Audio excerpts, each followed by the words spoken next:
Let's delve a little bit deeper into the story now. We're joined live by John Laughlin, the Director of Studies at the Institute of Democracy and Cooperation in Paris. Mr. Laughlin, a pleasure to see you today. Thanks so much for coming on the programme. It's certainly been one of the biggest stories in the past week or more. Let's talk about Cyprus. Now, for the most part, having ducked bankruptcy in a last-minute deal, it now faces a very deep recession. Do you think Cyprus, at the end of the day, had any options?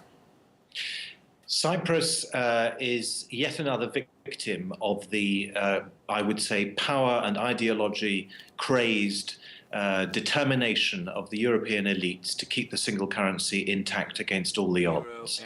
I genuinely think, and I'm not given to exaggeration, that Europe today is in a situation comparable to that of the French Revolution or the Bolshevik Revolution.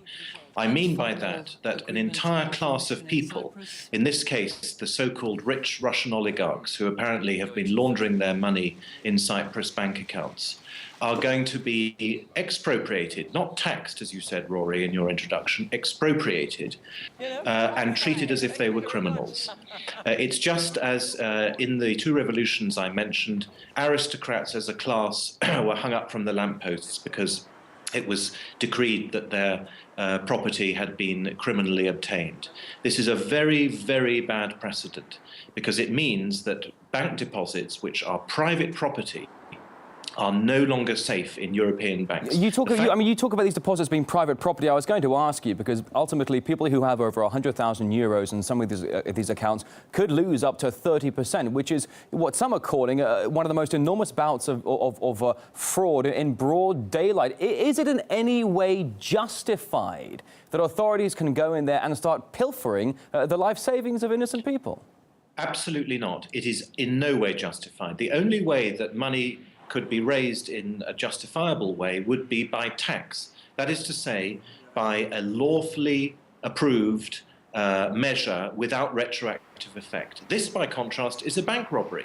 The British papers are right to call it a bank robbery because the deposits which are held in Cypriot banks are, of course, private property. They belong to the people who have those bank accounts.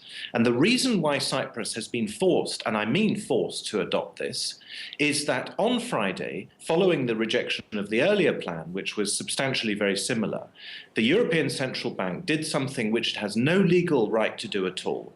And that was to threaten to cut all liquidity to Cypriot banks this afternoon, today, Monday, by the end of trading. It has no legal right to do that, and it said to the Cypriot government that if it didn't agree to an EU and IMF plan, then this monetary blockade would be imposed. Well, obviously, a lot of bullying going on here, but you were going to melt it down and say, in other words, I'm so sorry to interrupt, what were you going to say there? I'm sorry, the European Union held a gun to the head of the Cypriot government and told it that it had to sign an EU deal.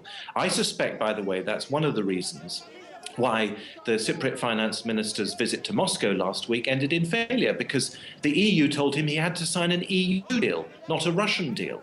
And the European Central Bank, I repeat, illegally threatened a monetary blockade in order to achieve that outcome. But do you think the average person on Cyprus is really understanding what's going on here? We've seen the tensions out on the streets as well. The accounts are getting pilfered.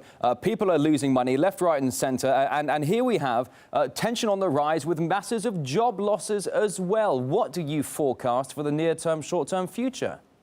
I think the people in Cyprus probably understand better than most of us what's going on, because although the propaganda is absolutely deafening, particularly in the German media this morning, about how all the money is held by Russians and how all these Russians are criminals and therefore deserve to have their money taken away, there will ultimately be some other people, Cypriots and other nationals, who also have bank accounts with more than 100,000 euros.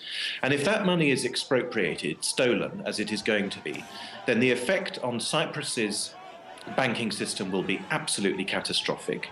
I don't just mean in terms of job losses and recession, but in terms of the basic confidence that is necessary for any country to maintain a banking system. And I think there will also be effects on the banking systems of other vulnerable Club Med Eurozone countries, because after all, if the European Union can do this to Cyprus, there's absolutely no reason why it can't do it to Greece or Italy or Spain or any other country that is in difficulty. So, John, that's exactly right. Sorry to jump in here, but people are saying now that Cyprus could just be the starting point for other ailing members of the Eurozone. This could come next for them as well. John Loughlin, I wish we had more time, we don't. The Director of Studies at the Institute of Democracy and Cooperation. Thanks so much for coming on the programme today. Thank you.